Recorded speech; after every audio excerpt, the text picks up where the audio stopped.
Merkley walked Trump's OMB pick through 50 years of Supreme Court precedent on impoundment. The Ford rescission is dead. Then he named the 900 ocean sensors Trump is removing without Congress. Let's watch. Down of programs that are authorized and funded. And right now, there's a program called the Ocean Observatories Initiative that has 900 sensors in the ocean.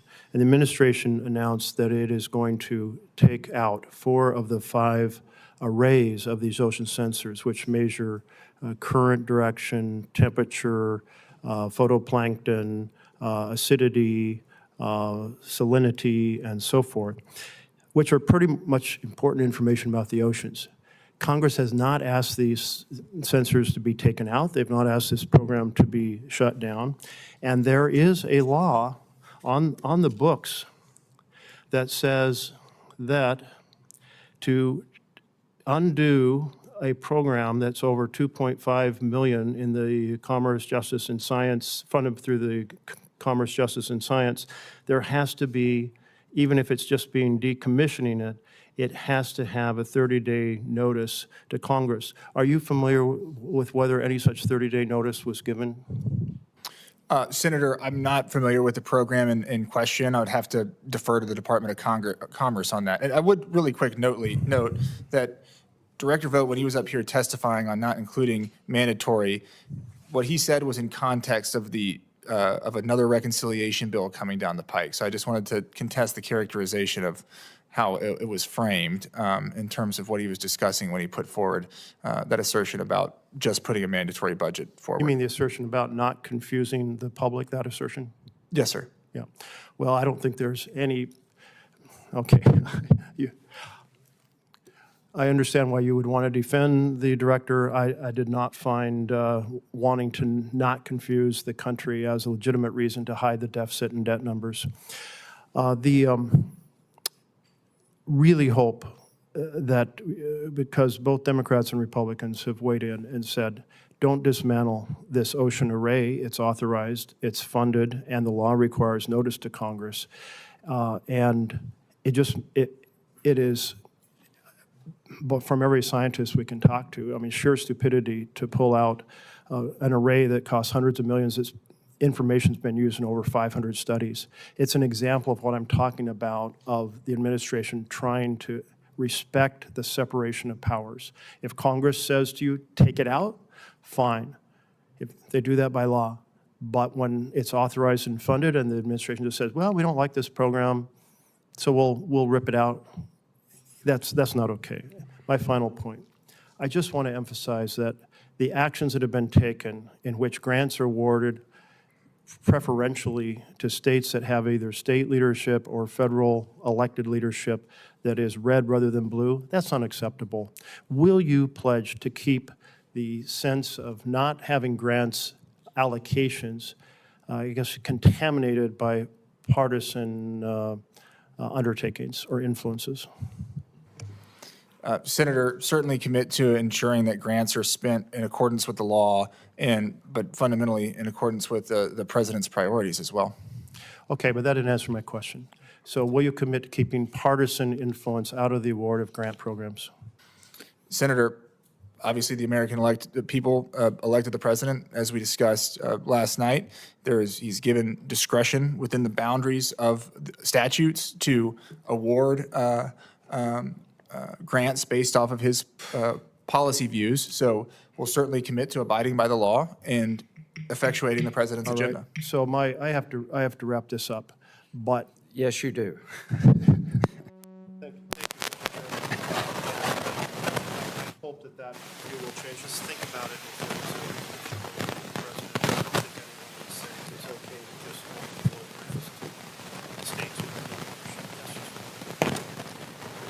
Thank you, Senator Merkley. I do hope that you will enact the president's priority regardless of the state, and you have a chance to enact budgets and grants based on the priorities of this president, and I hope he will take advantage of that as other presidents have. That's what elections are all about, Senator Merkley. So I want to thank Mr. Duncan for appearing before the committee. The hearing record will remain open until noon tomorrow for the submission of statements and questions for the record to the committee clerk. Well done, Mr. Duncan. The hearing is adjourned. We did it. What made this Merkley exchange land was its precision. Senator Jeff Merkley walked Hal Duncan, the OMB Deputy Director nominee, through the legal foundation underneath the pocket rescission concept. The administration had cited a 1975 action by President Ford as a precedent. Merkley's response was to walk through what happened to that precedent in the law and the 50 years since. In 1974, Congress passed the Congressional Budget and Impoundment Control Act, Public Law 93-344. The act was a direct response to disputes between the legislative and executive branches over the executive's authority to refuse to spend appropriated funds. It establishes that any rescission of appropriated spending requires affirmative votes of both houses of Congress. The act is the governing law that came after the Ford precedent the administration relies on.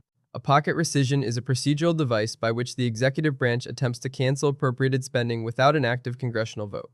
The mechanism works by withholding spending in the final weeks of the fiscal year. By the time Congress could act, the fiscal year ends and the spending lapses. It is the budget equivalent of running out the clock.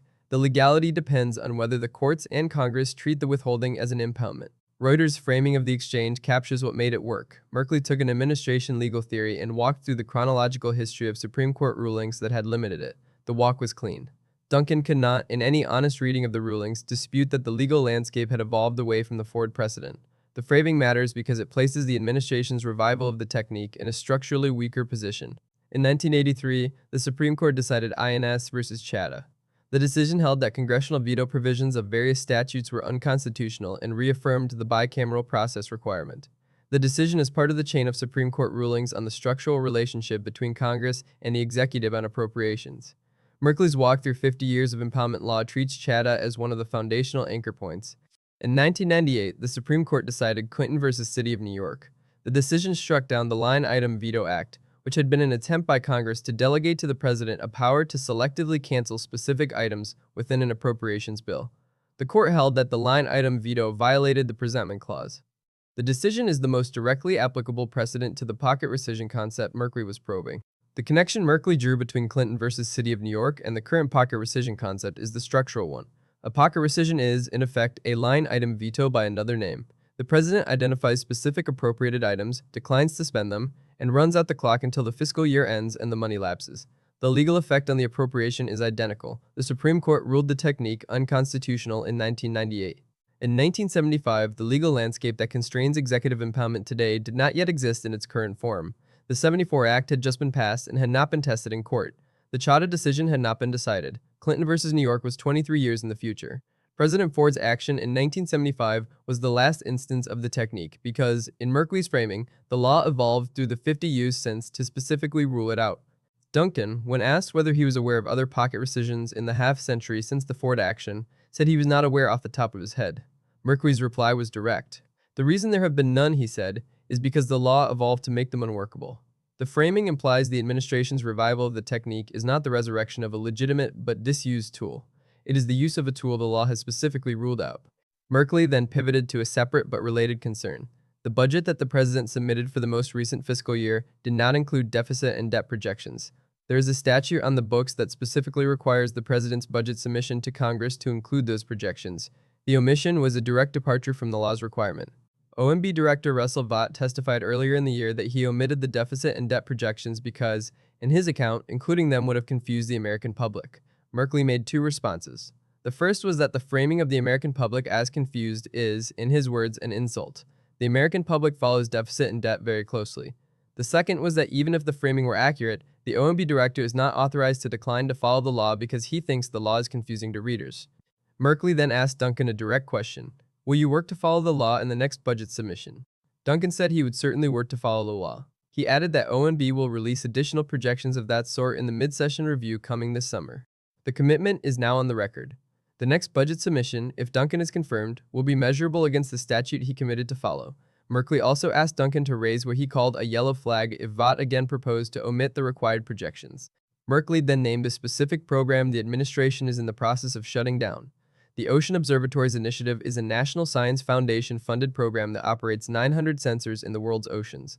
The sensors measure current direction, temperature, phytoplankton, acidity, salinity, and a range of related ocean conditions. The administration announced it will remove 4 of the 5 arrays of sensors. The data the sensors collect is foundational for climate science, fisheries management, and naval operations. The Washington Post reporting on the Ocean Observatories Initiative is consistent with the figures Merkley cited. The shutdown is documented in National Science Foundation budget submissions and in subsequent administration communications to scientific advisory committees. Congress has not asked the censors to be removed. The administrative decision is what Merkley framed as another impoundment in substance, if not in name. Merkley then made the specific legal point about program shutdowns. There is a statute that constrains how programs above a certain dollar threshold in the Commerce, Justice, Science, and Related Agencies Appropriations Bill can be terminated. The general principle is that the executive branch cannot unilaterally shut down a congressionally authorized and funded program of that size without notice to and engagement with Congress. The Ocean Observatories Initiative exceeds the threshold. Each of the items Merkley raised is an example of the same underlying constitutional dispute: pocket rescissions, omitted budget submissions, program shutdowns. All three are instances of the executive branch acting unilaterally on appropriated spending or required reporting without engaging Congress. The dispute is not new. It runs back through every administration in the modern budget era. What is new is the scale and frequency.